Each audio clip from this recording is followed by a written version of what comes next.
Λοιπόν, είμαστε εδώ στο σπίτι του Δημήτρη του Νταούλη. Δημήτρη, σε ευχαριστούμε πάρα πολύ που μας δέχτηκες στο σπίτι σου. Εγώ σας ευχαριστώ. Είναι φίλος, πολύ φίλος, παλιός μαθητής, ένα υπερταλαντούχο πλάσμα.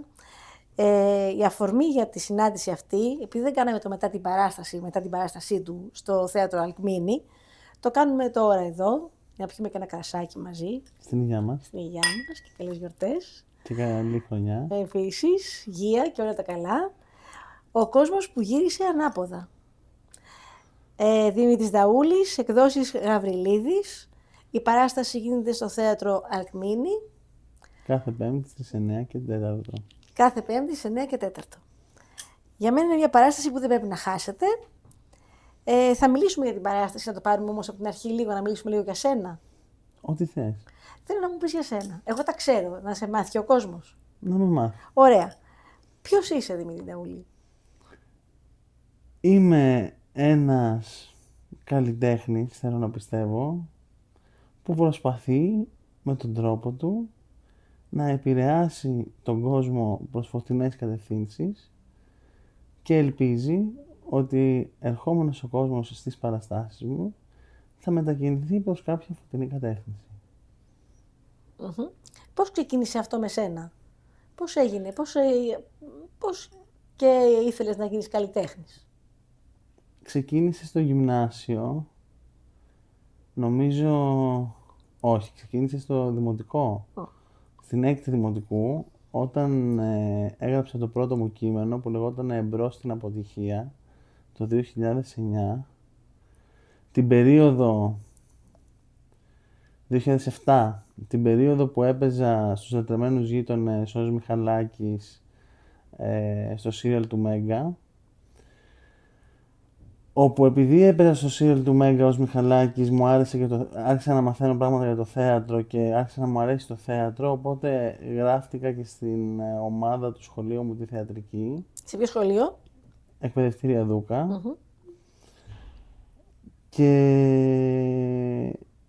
είχαμε μία δασκάλα που μας έκανε θεατρικό παιχνίδι και κάποια στιγμή, εκεί που όλα τα παιδιά είχαν ιδέες για το πώς θα γράψουμε ένα σενάριο, πήρα την πρωτοβουλία, μάζεψα τις ιδέες όλων των παιδιών, κράτησα ένα βράδυ στο σπίτι, στην 6η δημοτικού. Και το έκανες έργο? Και το έκανα έργο μόνος μου, χωρίς να ρωτήσω κανέναν. Αυτά είναι.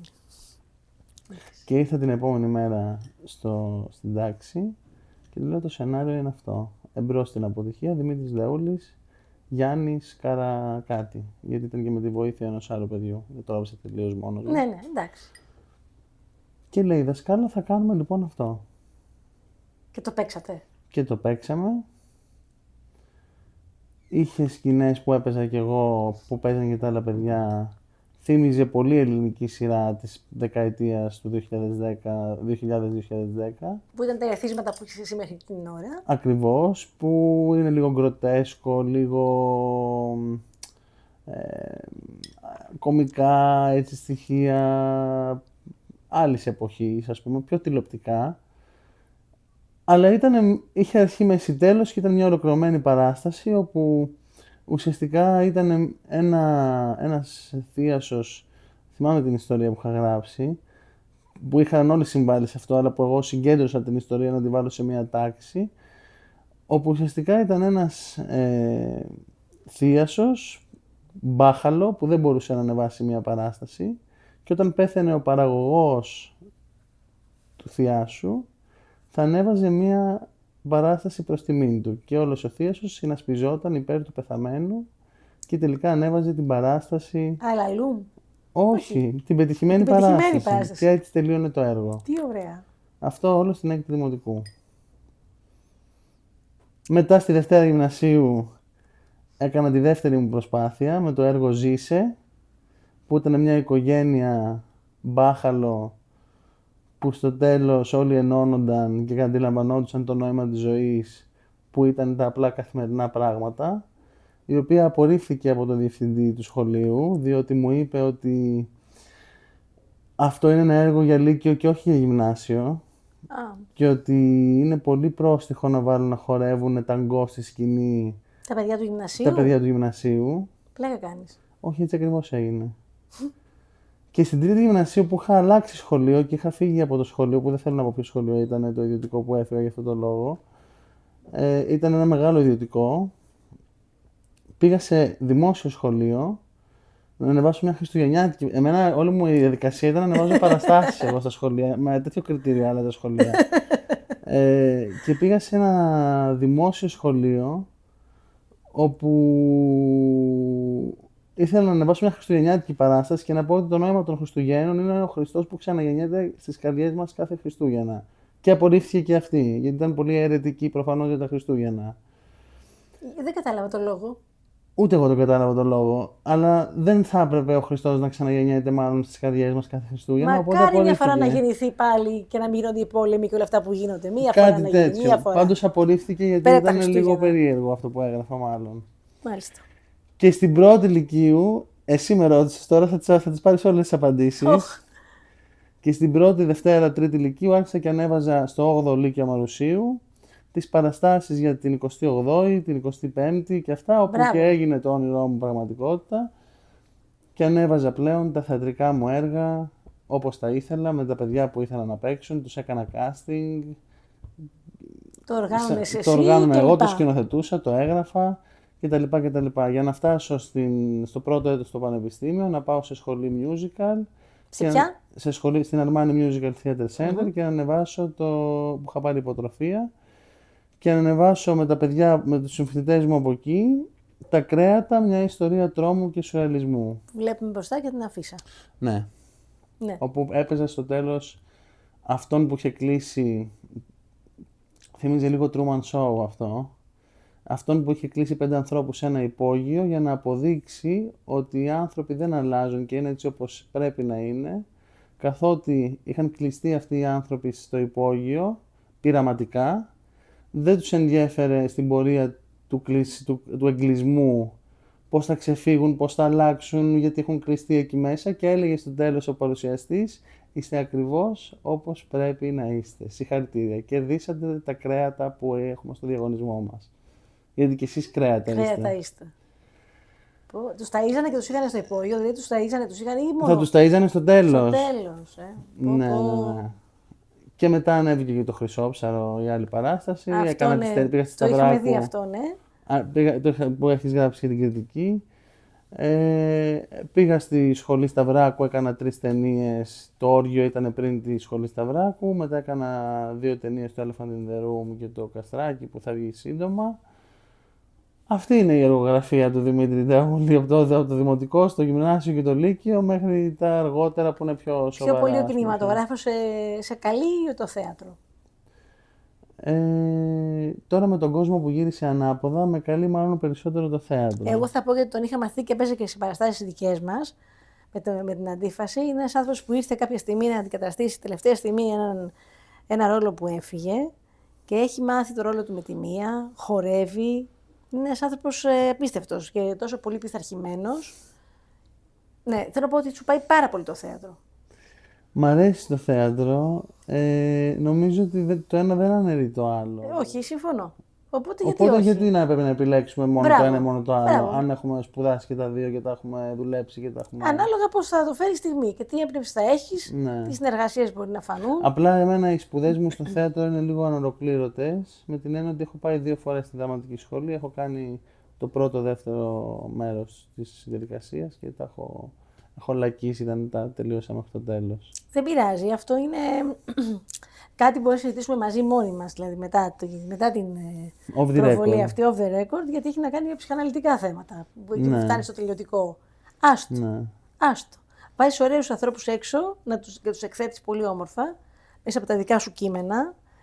Θες να μου μιλήσεις για τους συνεργάτες σου σε αυτό το έργο, που ήταν καταπληκτικοί όλοι, φυσικά, σε αυτό το εξαιρετικές ερμηνείες τα παιδιά. Παίζει η Ευελίνα η Καραπάνου, η οποία...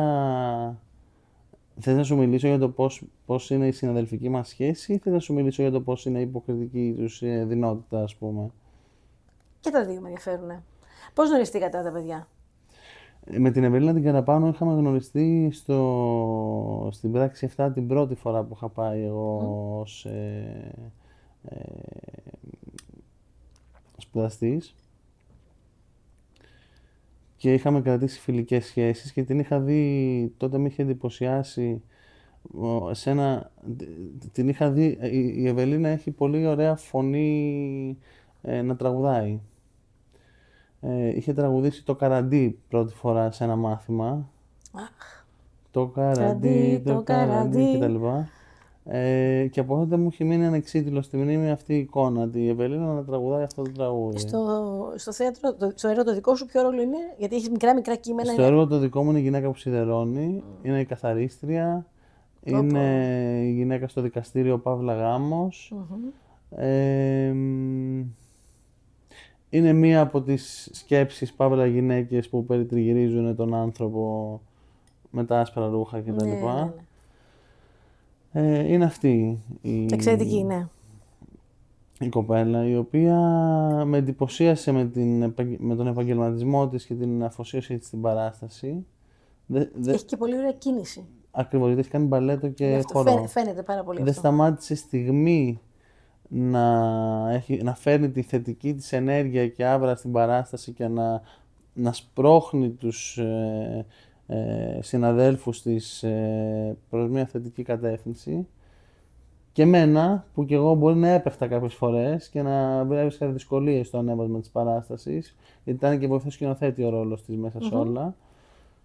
Και με στήριξε πάρα πολύ η Ευελίνα. Πάρα πολύ καλό αυτό που το λες και είναι ένα πολύ θετικό για την παράσταση, για τη συνεργασία και για όλα τα θέματα τα θεατρικά, γιατί πολλές φορές ξεκινάνε σχήματα και μετά... Και προήγαγε και την ομαδικότητα, μπράβο, έτσι. Αυτό.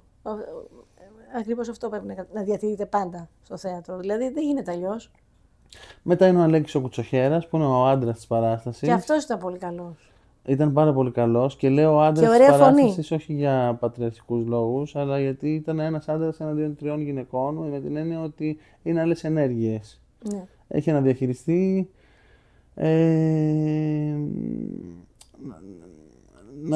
με την έννοια ότι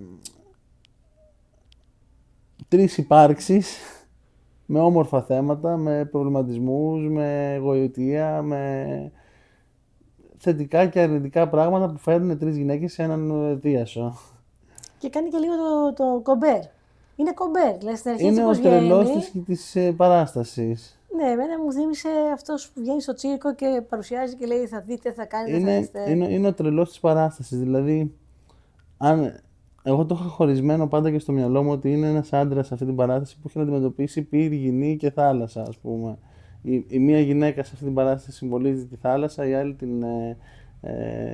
τη γυναίκα που σιδερώνει, που καθαρίζει, που κάνει, που δείχνει, και η άλλη τη φωτιά. Με τα παπούτσια και με αυτά εκεί που γι' αυτό και η αφίσα έχει μια συγκεκριμένη τοποθέτηση. Την έχουμε την αφίσα κάπου να τη δείξουμε. Εδώ. Ανάτι εκεί. Η μία φορά η κόκκινα που είναι η φωτιά, η άλλη είναι η γυναίκα που σιδερώνει κτλ. Και η άλλη τα ναυτικά της θάλασσας. Και κάτω είναι ο άντρας. Έτσι το έχω συνδυάσει εγώ, είναι μια δική μου ανάλυση. Αυτή την οποία δεν έχει καταλάβει κανένα. Σε σένα λειτουργήσε, δεν πειράζει. Σε μένα λειτουργεί. Και είναι ο λόγος που το έχεις γράψει με αυτόν τον τρόπο και σε εμάς λειτουργεί και κάπως αλλιώς. Επίσης είναι, ας πούμε, ο ρόλος του όταν λέει για τη γιόγκα και όλα αυτά, είναι σαν ήλιος βγαίνει στη σκηνή, γι' αυτό φοράει κίτρινα. Ναι, όντως. Μετά, όταν είναι ο ασθενής, είναι εναντίον της καθαρίστριας που μαζεύει τις σκέψεις του από το πάτωμα και πρέπει να συμφιλιώσει τον παράλογο κόσμο του με τον κόσμο της λογικής. Που η καθαρίστρια είναι μια εργάτρια εκείνη την ώρα. Ναι, σωστά. Που πρέπει να κάνει όχι μόνο τη δύσκολη δουλειά της καθαρίστριας, της υπεύθυνης καθαριότητας. Σε ποιο ίδρυμα? Σε κάποιο δρομοκαΐτιο. Δρομοκαΐτιο, σε ένα νοϊατρείο. Ναι, νοϊατρείο, ακριβώς.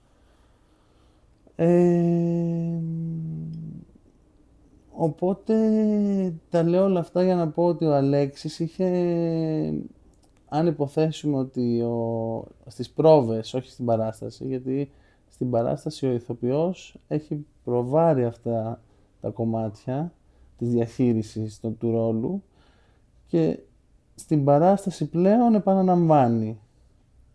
Αλλά στις πρόβες είχε να διαχειριστεί πολλά δύσκολα θέματα, υπαρξιακά και μη και συμβολικά και τέτοιου τύπου. Έγινε και η διεργασία που πρέπει να κάνει ο ηθοποιός όμως όταν αποδίδει ένα ρόλο. Από τι πρέπει να περάσει και ο ίδιος να τον δώσει. Αυτό δεν θες να πεις κιόλας. Αυτό θέλω να πω. Τη δουλειά που είχε να κάνει και έχει και 3 διαφορετικούς διαλόγους με 3 διαφορετικές προσωπικότητες. Τη γυναίκα στο λεωφορείο που εκείνος που έχει τρέξει τα περισσότερα χιλιόμετρα από εκείνη και άρα είχε τη σοφία να της πει στο τέλος ότι πάρτε το εισιτήριό μου, έχω πάει περισσότερο από εσάς στη ζωή. Ναι. Και Τι ωραίο αυτό. Ναι. Τον άντρα που είναι στο δικαστήριο και είναι ίσως απέναντι στη γυναίκα, γιατί και οι δύο έχουν δίκιο και πρέπει να εμπιστευτούν ο ένας τον άλλον για να λειτουργήσει η σχέση σε ένα γάμο.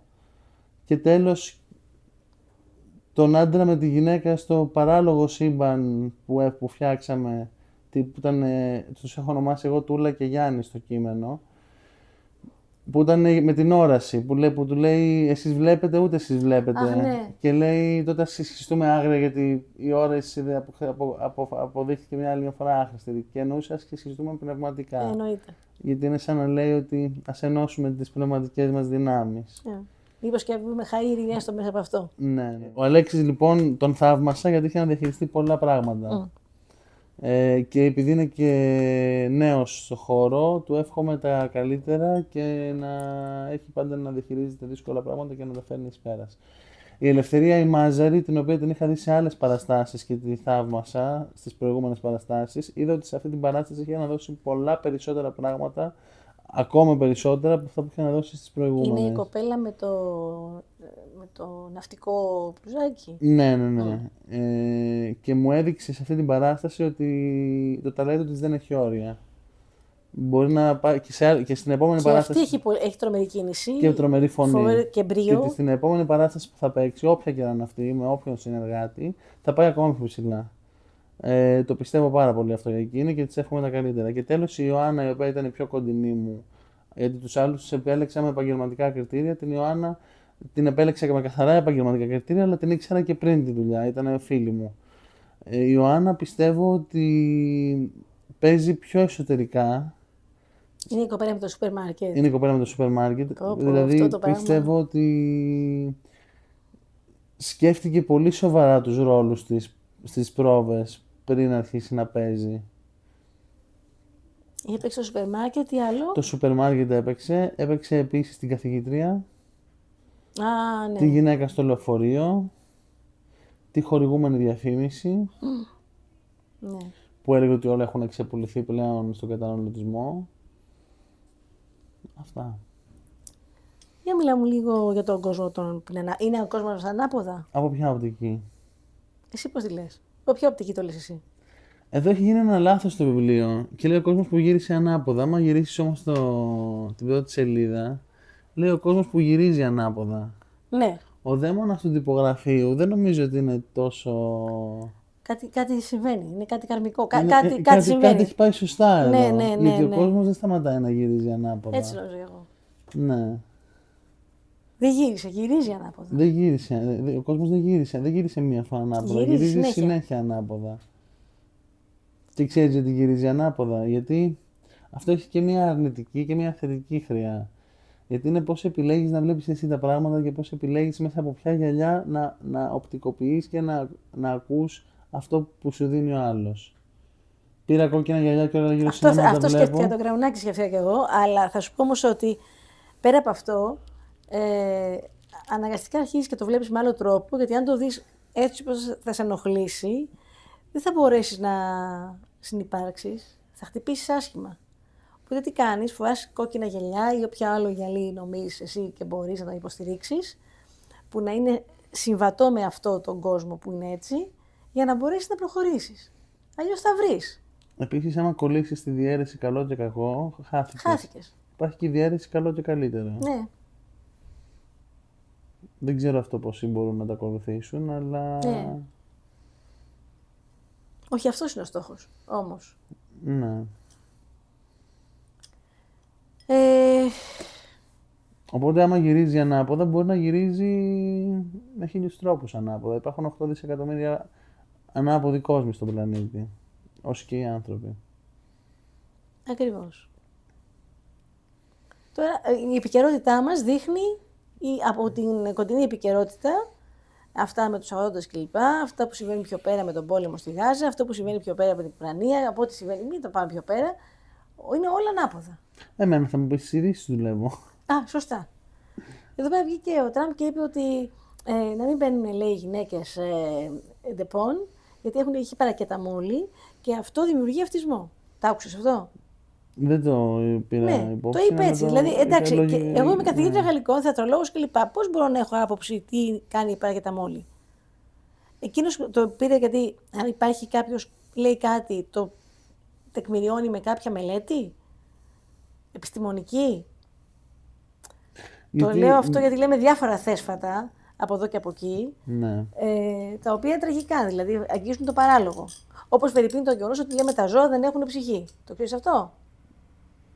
Έχεις μείνει τώρα σε κάγελο. Ανάλογα τι εννοούμε ψυχή. Γιατί ο ένας θα σου πει τα 21 γραμμάρια και ο άλλος θα σου πει τα... Εγώ θα σου πω τα 21 γραμμάρια και ό,τι άλλο. Την ψυχή μπορείς μόνο να τη βιώσεις, εγώ μπορώ να σου πω. Ωραία, μια άλλη θεώρηση. Αλλά μπορείς να πεις ότι τα ζώα δεν έχουν ψυχή?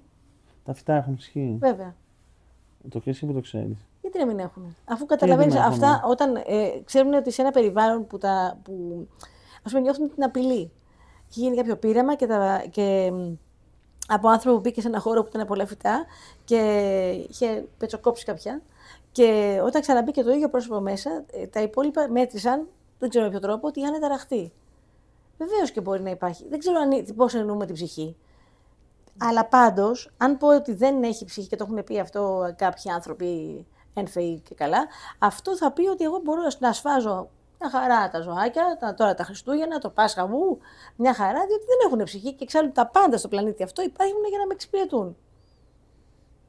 Εμένα και σένα δηλαδή. Υπάρχουν όλα για μας. Τώρα τα φυτά τα έχουμε εδώ πέρα γιατί τα βλέπουμε και μας αρέσουν, είναι ντεκόρ.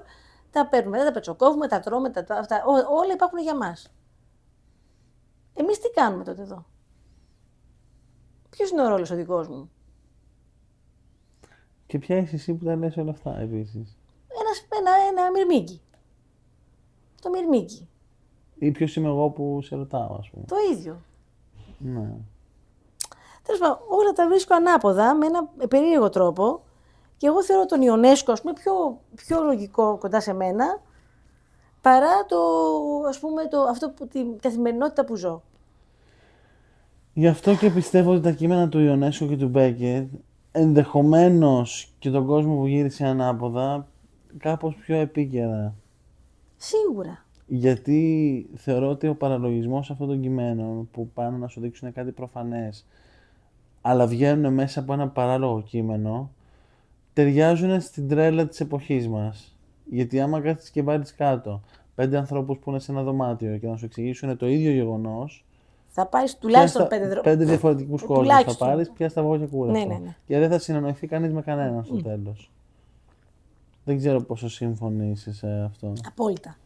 Τώρα, ας πούμε, είναι γιορτές. Εντάξει, σήμερα Κυριακή ήταν τα μαγαζιά ανοιχτά. Γιατί? Είναι Κυριακή και αυτοί οι άνθρωποι που έχουν μια οικογένεια, έχουν μια ζωή κανονικά, πρέπει κάποια στιγμή οι άνθρωποι αυτοί να έχουν το Σαββατοκύριακό τους. Όλοι έχουν ένα ωράριο, μια ζωή. Γιατί θα πρέπει να καταστατηγούμε τη ζωή του άλλου? Γιατί τη δουλειά την κάνω δουλεία? Για να πάω όπως έχει γράψει. Εργασία επίσης. Εργασία, άμα το πω, θα είναι πολύ ωραίο. Πόσοι εργάζονται και πόσοι δουλεύουν? Εργάζονται αυτοί που έχουν το προνόμιο να εργαστούν. Έτσι. Ανάλογα με το χώρο που εργάζονται, τις συνθήκες, το μισθό που παίρνουν, τη διάθεση που πηγαίνουν στη δουλειά τους. Εγώ θα ξεχάσω το πότε που ξεκίνησε, το έχω σημειώσει μου εδώ. Το πότε που ξεκίνησε, ας πούμε, το βιβλίο, την παράσταση, που ήταν αυτή η κοπέλα που μπήκε στο σούπερ μάρκετ με τόσο χαρά να αγοράσει, χωρίς να μπορεί να αγοράσει τίποτα. Ναι. Δεν το είπε στο σούπερ μάρκετ, βέβαια, αυτό. Που είναι και η πραγματική αξία, γιατί πολλοί μπαίνουν σε ένα σούπερ μάρκετ και δεν μπορούν πράγματι να αγοράσουν τίποτα. Αλλά και από τη ζωή πολλοί άνθρωποι ζουν μια ζωή από την οποία δεν μπορούν να πάρουν και πολλά. Δεν τους μένει. Ζούμε σε έναν κόσμο μαγικό, με φώτο την Ακρόπολη και το Λικαβιτό. Γεμάτο τεράστια γκάμα επιλογών που δεν έχουμε το χρόνο να τις επιλέξουμε όλες αυτές τις επιλογές. Και πόσοι από μας έχουν το χρόνο? Και δεν έχουμε και το χρήμα για όλες αυτές τις επιλογές. Τώρα το 1% του πλανήτη τι κάνει, συγγνώμη κιόλας χαίστηκα, αλλά το υπόλοιπο 99% δεν έχει ούτε χρόνο, ούτε χρήμα για να γευτεί όλα αυτά τα πράγματα τα οποία του προσφέρει ο κόσμος. Ακριβώς αυτό.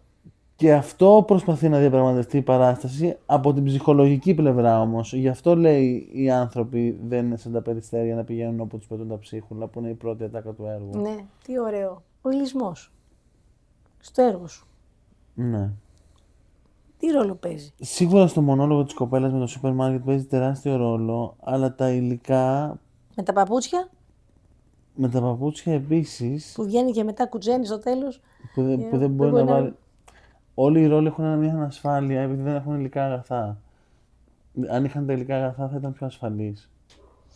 Γι' αυτό μιλάνε συνέχεια για μια ανασφάλεια που δεν μπορούν να βάλουν τακούνια και τι ρόλο παίζει το τακούνι και όλο αυτό το πράγμα. Υπάρχει ένα παιχνίδι με τα τακούνια σε όλη την παράσταση. Το τακούνι σου αλλάζει επίπεδο. Ακριβώς. Αυτό που λέμε στο θέατρο πάω σε άλλο επίπεδο. Ακριβώς. Όμως δεν είναι μόνο αυτό. Τα πράγματα στο σούπερ μάρκετ αποκτούν και γίνονται και ιδέες. Δηλαδή, Εξήγησε το αυτό λίγο. Κάνουν επαναστάσεις για το είναι τους. Η ιδέα του να έχω μια σοκολάτα, η ιδέα του να έχω την καμπουροσαλάτα που ψέλνει τον ύμνο της ανεξαρτησίας των νηστήσιμων κτλ. Που όμως δεν μπορώ να αγοράσω. Γειωμένοι όταν επανερχόμαστε σε αυτό. Εγώ τώρα τελευταίως που, επειδή αγοράζω διαδικτυακά, ψάχνω να βρω σε διάφορα site κάποια πράγματα για να αγοράσω και τα δώρα που θέλω να κάνω και αυτά, και κάθε τόσο μου βγάζει τον λοιμό στη Γάζα. Τα παιδιά που πεθαίνουν από λοιμό στη Γάζα. Και όταν το βλέπω την πρώτη φορά, μένω, προβληματίζω με τη δεύτερη, την τρίτη, μετά κάνω skip. Και με αλωτριώνει αυτό. Μπορεί να μην το κάνω ακριβώς εγώ, αυτό το έχω συζητήσει και με άλλους, αλλά θέλω να σου πω ότι πόσο πολύ με πληγώνει αυτό το πράγμα. Εγώ αγοράζω δωράκια, ας πούμε, και ο άλλος πεθαίνει στη Γάζα. Και είναι παιδάκι. Και όχι μόνο στη Γάζα, και σε πόσες άλλες περιοχές του κόσμου. Σωστά, αλλά τώρα τα παιδιά αυτά πεθαίνουν από λοιμό, δηλαδή από πείνα. Δηλαδή είναι τραγικό και από αρρώστιες. Και είναι παιδιά. Και όχι μόνο εκεί, και αλλού. Και τα βλέπουν, σου κάνουν. Είναι... Κάνουν χορηγούμενοι για αυτό το πράγμα. Ναι. Και εσύ μετά είσαι και λίγο όμηρος αυτό. Τι εννοείς? Είσαι όμηρος, γιατί λες και εγώ τι πρέπει να κάνω, πώς μπορώ να τη δράσω κι εγώ. Να μην πάρω. Τι να κάνω, να χαρακωθώ, τι να κάνω δηλαδή. Το βράδυ θα ανάψουμε το θερμοσύφωνα και ο άλλος δεν θα έχει πρόσβαση στο νερό. Θα πρέπει να τρέχει χιλιόμετρα. Εμείς δεν ανάψουμε κάθε θερμοσύφωνα, έχουμε ηλιακό και έχουμε συνέχεια στο νερό. Ναι. Σκέψου τώρα. Και οι άλλοι. Άρα μήπως κινείται ανάποδα συνέχεια. Αλλά αν πάει συνέχεια ανάποδα ο κόσμος, μήπως κάποια στιγμή, αν όταν πηγαίνει ανάποδα, βρει τη σωστή του ροή, βρει τη σωστή θέση. Μήπως σταματήσει να γυρίζει, δεν ξέρω. Αυτό είναι σωτήριο αυτό καμιά φορά. Αυτό είναι λίγο σωτήριο. Λένε δεύτερη παρουσία κλπ. Άλλοι το θεωρούν δεύτερη παρουσία και ανάσταση. Άλλοι το θεωρούν δεύτερη παρουσία και καταστροφή. Για να γίνει ανάσταση και επανάσταση πρέπει να βρει πρώτα τη στάση. Ναι, καλά, εννοείται. Πρέπει να σταματήσει. Ποια είναι η στάση στη ζωή, η στάση του καθενός μας απέναντι στα πράγματα? Ποια είναι η επιλογή που κάνουμε? Πώς στεκόμαστε απέναντι στη χορηγούμενη, στον υλισμό, στον καταναλωτισμό, στο τι βάζουμε στο σώμα μας, στο τι βάζουμε στο σπίτι μας, στο τι βάζουμε στις σχέσεις μας, όλα. Στην ευγένειά μας, στον Ακριβώς. τρόπο που μιλάμε στους απέναντι, στον τρόπο που μιλάμε μεταξύ μας. Αυτό θέλει χρόνο, θέλει στάσεις και αυτό θέλει στάσεις ζωής που λες, και θέλει χρόνο, θέλει κάποια στιγμή πεις, θα δω τον εαυτό μου. Δεν θέλει και εκατομμύρια χρόνια για να αλλάξει. Θέλει να μην είσαι σε μια μηχανή να δουλεύει συνέχεια, να μην είσαι στο τροχό αυτό που είναι το χαμστεράκι που βγαίνει όλη την ώρα και κάνει αυτό. Ναι. Πρέπει να σταματήσει λίγο, να κοιτάξει δεξιά και αριστερά, μέσα και σου να έξω. καθαρίσει το μυαλό. Ναι, αυτό. Αυτά όλα προκύπτουν από αυτό. Έχει εξαντληθεί. Δεν το βρίσκω. Πρέπει να το ξαναεκδώσεις. Ναι, αλλά και εκεί χρειάζεται στάση, επιλογή, χρήμα, ηλισμός. Σωστά, σωστά, Δεν είναι σωστά. εύκολο να εκδοθεί ένα βιβλίο στην Αθήνα στις μέρες μας. Και sponsoring. Είναι σωστά. Το ξέρω, το ξέρω πάρα πολύ καλά και εγώ ναι αυτό. Δυστυχώς. Πες μου τα σχέδιά σου. Τα σχέδιά μου είναι να κάνω μια ταινία μεγάλου μήκους κάποια στιγμή. Την ετοιμάζεις τώρα. Έχω γράψει το σενάριο μαζί με μια πολύ καλή μου φίλη. Τα σχέδια μου είναι επίσης να κάνω και άλλες ταινίες μικρού μήκους σαν αυτές που έχω κάνει, αλλά με πιο οργανωμένο τρόπο. Και θα ήθελα του χρόνου να κάνω μια νέα παράσταση. Θα γίνει σίγουρα αυτό. Το περιμένουμε κάθε χρόνο. Περιμένουμε μια παράστασή σου, τουλάχιστον μια. Το οποίο επίσης δεν είναι εύκολο. Όχι βέβαια. Θέλει... Αλλά βρίσκεις τώρα συνεργάτες, έχεις άρτιες σχέσεις με τα παιδιά αυτά κιόλας. Ναι. Και- Θέλει όμως επαναδιοργάνωση, θέλει χρήμα, θέλει Το ξέρω στάση, αυτό, ναι. θέλει Είναι αυτά ψυχικές αντοχές από θέματα. Είναι αυτά τα εμπόδια τα οποία όλοι αντιμετωπίζουν αναγκαστικά. Τα οποία δεν είναι και ανυπέρβλητα. Μία φίλη, συνεργάτηδα, μου είπε ότι μπορείς όταν ξεκινάς κάτι να μην βλέπεις πρώτα τα εμπόδια και μετά το καλό που μπορεί να συμβεί. Μπορείς να βλέπεις πρώτα το καλό που θα συμβεί και να σταματάς εκεί. Να βλέπεις τι θα κερδίσεις αν κάνεις Είδες τι κάτι ωραία οπτική που είναι αυτή. και όχι τι θα χάσεις αν κάνεις κάτι. Να μην είσαι προετοιμασμένος για το χειρότερο, αλλά να είσαι προετοιμασμένος για το καλύτερο. Τι ωραία προοπτική είναι αυτή. Και βλέπουμε. Βέβαια, ένας που έχει πληγωθεί πάρα πολύ από κάποιον, κάτι κλπ. Σκέφτεται πάντα το χειρότερο. Ξέρεις, γιατί έχει πληγωθεί και είναι επιφυλακτικός. Ναι, αλλά οι περισσότεροι άνθρωποι δεν ρισκάρουν, ενώ η αλήθεια βρίσκεται στο ρίσκο. Ναι, σωστό. Στην υγειά μας, λοιπόν. Στην υγειά μας. Καλή χρονιά να έχουμε. Θες να μου πεις χρονιά. κάτι άλλο με τα σχέδια αυτά, θες να μου πεις κάτι άλλο. Η παράσταση θα πάει μέχρι πότε. Η παράσταση θα πάει μέχρι 15 Γενάρη. Είναι ακόμα νομίζω 4 παραστάσεις. Παίζουμε Χριστούγεννα, παίζουμε Πρωτοχρονιά. Παίζουμε επίσης 8 και 15 Γενάρη. Να πάτε να το δείτε, είναι καταπληκτικό, παιδιά. Σας περιμένουμε. Στο θέατρο Αλκμίνη, κάθε Πέμπτη στις 9 και 4. Ακριβώς. Και εύχομαι για τη νέα χρονιά περισσότερη χαρά στους ανθρώπους, υγεία, πάνω απ' όλα ψυχική υγεία. Γιατί Ειρήνη, μέσα και έξω. γιατί η ψυχική υγεία είναι εξίσου σημαντική με την άλλη την υγεία. Και πλούτο και αυθονία σε όλους.